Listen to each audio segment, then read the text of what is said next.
देशभरामध्ये आज तिसऱ्या टप्प्याचं मतदान पार पडलं आणि त्यामुळे मतदान करण्यासाठीची लगबग सुरू होती आणि या सगळ्या धामधुमीमध्ये सगळ्यांचंच लक्ष लागून राहिलं होतं ते म्हणजे बारामतीतल्या फॅमिली ड्राम्याकडे। एकीकडे सुप्रिया सुळेंनी दादांच्या आईची भेट घेतली तर दुसरीकडे संपूर्ण पवार कुटुंबानं मतदानाचा हक्क बजावला आणि एकमेकांवर आरोप प्रत्यारोप देखील केले। पाहुयात बारामतीमध्ये कसा रंगला फॅमिलीचा हा पॉलिटिकल ड्रामा। बोटाला शाई, आरोपांची घाई।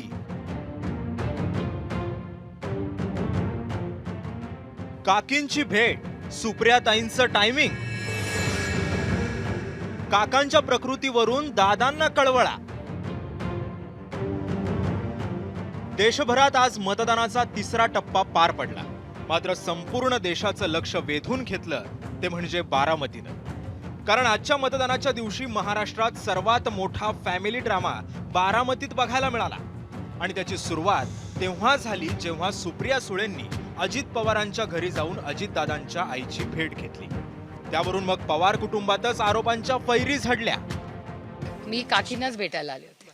मात्र ताई तुम्ही अचानक दादांच्या घरी आला, त्यामुळे हे माझ्या काकींचं घर आहे। हो नाही म्हणजे हे माझ्या काकांचं घर आहे। काय काकीने काय आशीर्वाद दिला? माझ्या काकींचा आशीर्वाद, माझ्या काकींच्या मलिदाचे लाडू, चपातीचे लाडू बेस्ट इन द वर्ल्ड असतात। का बारामतीचे मतदार असे काही कुणी आणलं कुणी भेटलं त्याच्यावर मतदान करत नसतात, ते फार विचारांती मतदान करत असतात। ही गोष्ट आपण लक्षात घ्या। माझा जो अनुभव येतो, बाकीकडे काही तसा प्रश्न बाहेरच्या तालुक्यात येत नाही, परंतु माझा जो बारामतीकरांचा अनुभव आहे तो बघता बारामतीकर त्यांच्या सद्विवेक बुद्धीला स्मरून मतदान करतील। सुप्रियाताई अजितदादांच्या घरी जाऊन संभ्रम कशाला निर्माण करतील? आशा काकींना त्या भेटायला गेल्या होत्या, अनेक दिवसानंतर त्या बारामतीत आल्या होत्या। तिथंच अजितदादांचं घर आहे आणि त्या घरी काकी आहेत। जेव्हा कळालं, सुप्रियाताई गेल्या आणि तिथं नमस्कार घेतला, आशीर्वाद घेतला। आता त्यांच्या मुलाली दुसरी भूमिका घेतली असेल, स्वार्थी भूमिका घेतली असेल, त्यात आईचं काय चुकलं, काकींचं काय चुकलं? सुप्रिया सुळेंनी अजितदादांच्या आईची भेट घेतल्यामुळे हे असे आरोप प्रत्यारोप झाले असतानाच अजित पवारांनी कुटुंबातीलच काही जणांनी साथ सोडल्याची खंत व्यक्त करत माझी आई माझ्या सोबत असल्याचं वक्तव्य अजित पवारांनी केलं, तर त्याला रोहित पवारांनीही लगोलग उत्तर दिलं।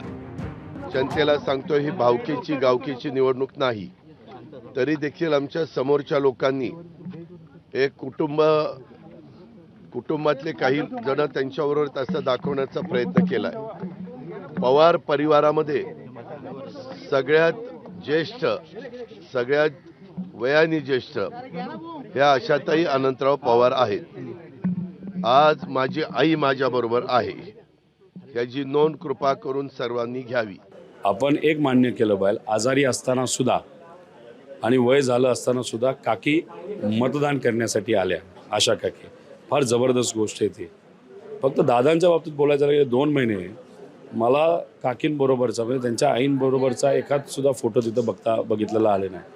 त्यामुळे माँ मेरे साथ है हा जो डायलॉग त्यांनी इथं बोलून दाखवला, त्याचा अर्थ इलेक्शनच्या दिवशी तुम्हाला आईंची आठवण झाली असंच म्हणावं लागेल ना।